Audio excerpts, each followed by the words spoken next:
ang daming reasons for me to prove na bakit mas mahal ang maging babae. And each woman experiences it differently, na may hidden costs ang pamumuhay bilang babae, be it in domains that have to do with money, that have to do with access to opportunities, to access to, upward mobility. Parang pinagbabayaran mo yung pamumuhay mo sa mundo bilang babae in little and not so little ways. Base sa Global Gender Gap Report 2022 ng World Economic Forum, at our current pace, aabutin ng 132 years to reach gender parity o ang pagkakapantay-pantay ng mga kalalakihan at kababaihan sa iba't ibang aspeto ng pamumuhay.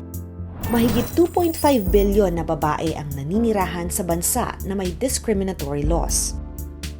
Isa sa 5 babae pa rin sa buong mundo ang nakararanas ng sexual o physical violence mula sa kanilang partners noong 2019.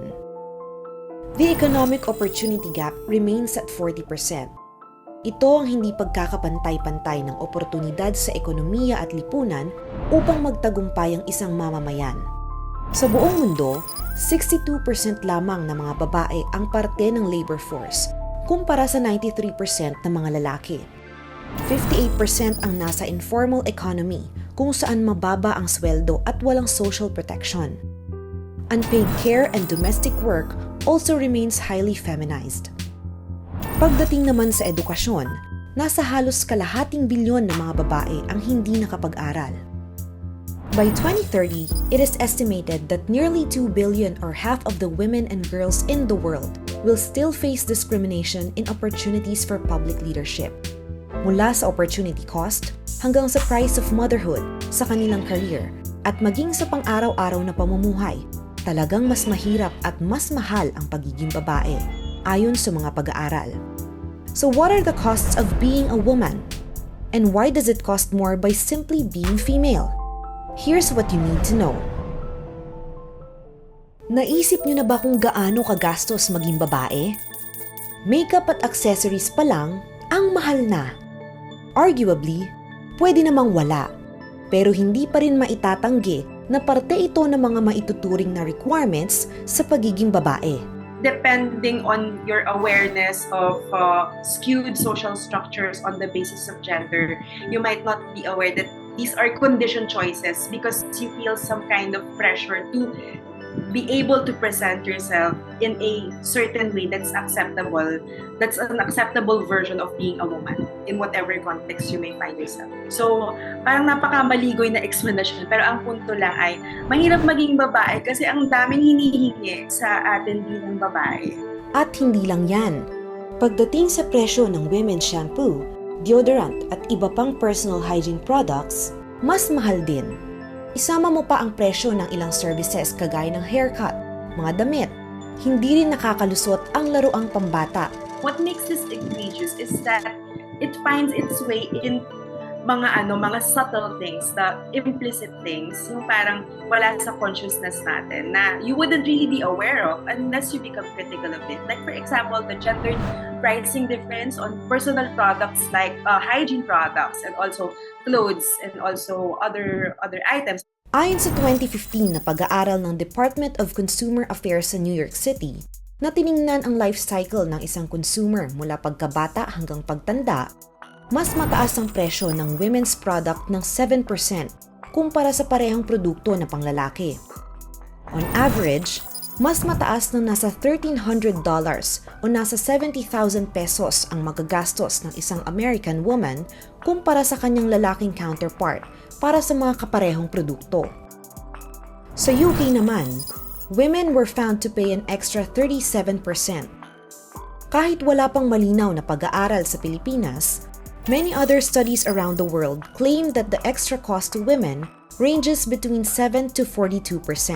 Not to risk oversimplifying the issue, but to really make it a concrete example. And something as simple as the razor, a typical man's razor that's colored blue, and 3 pieces of it would be like a little less than 40 pesos. And then there's an option for a pink razor that has a sleeker handle, and it says that it has a moisturizing strip and an aloe oil or something, and it costs like almost 60 pesos for that single razor. And I'm pretty sure that they would do basically the same thing, which is to remove hair. Ang mga nagpapasakit sa bulsa ng mga kababaihan kung saan they are being charged more for certain products ay tinatawag ring pink tax. It's not a formal taxing structure. If you will check all of the receipts, all of the products, all of the invoices that you might have of your consumption as a woman, wala ka namang makikita na item that is explicitly marked as pink tax, because that would be rather absurd, and it would be like explicit gender-based discrimination. And this starts early, from girls' toys to adult products. Bagamat pwedeng hindi ito ramdam sa pang-araw-araw, paying pink taxes over a lifetime can have sweeping implications for women. And that's one thing, yung hindi siya explicit na nandun. And also the fact that it builds up na you are not aware of it. And sometimes you'd say that you're an empowered consumer and you're practicing your choice, your spending power by being able to buy those. But you don't notice that the cost of those commodities might be not noticeable, but it adds up. And it really reflects in your finances. Parang imbes na makaipon ka bilang babae, they have to spend on those things na instead na mapunta sa iba pang opportunities. Hindi lang din sa usapin ng bilihin. Mayroon din karagdagang gastos ang mga kababaihan sa ngalan ng kanilang kaligtasan. Not just car services, but yung transport services, the TNTS.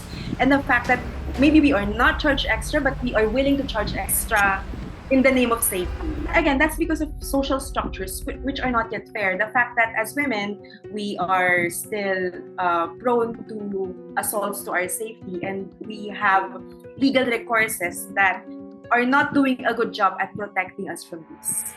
These little costs that we have to pay, but actually adds up and inflates the other discriminations that we experience, the other disadvantages that we experience as women. Not to mention sanitary and health products that females need. There's all those taxes for products, and it really brings attention to the fact that it's a need that you did not particularly choose. Like, you do not choose to be born with a certain biology you have. But then because of that, you have to pay for it. Not only that, but the other, not just the sanitary products, but supplements that you might have to take for your health. Napapag-usapan na rin lang ang health. Ayon sa Philippine Institute for Development Studies, women face higher financial risk due to lower income and higher hospital admission rates across all age brackets for avoidable conditions that could have been addressed through outpatient and preventive care. Over the course of a lifetime, average healthcare costs are also higher for women than men. I think a lot of it has to do with the sexual and reproductive health services and commodities. For example, family planning commodities and the like, and other services that you would need to ensure your sexual and reproductive health. Women have a lot of health needs, and again, it's not really quite the choice in a lot of contexts. And the fact that women have to pay for those out of pocket, it's because of how our reproductive health law is not implemented meaningfully with its supposed thrust of universalizing access to reproductive health care and services. Sa kabila ng mas mataas na gastusin ng kababaihan, nananatili pa ring mas mababa ang sahod ng mga Pilipina. According to a 2018 labor force survey of the Philippine Statistics Authority, a pay gap of 4.84% currently exists in the country. Ayon din sa Oxfam, women's unpaid labor globally is worth $10.9 trillion. It all has to do then with the appreciation of the work of being done by women, especially the fact that in a lot of contexts, the care and domestic work performed by women is not properly recognized, and that is also a cost that women pay. Araw-araw mang nararanasan ang problema ng gender price disparity, it still remains understudied and underexplored, especially here in the Philippines. At ang epekto ng suliraning ito extends beyond the consumer space. That's the thing about these these occurrences, parang dahil na parang everyday na siya, parang naiisip ko na bahagi talaga siya ng buhay.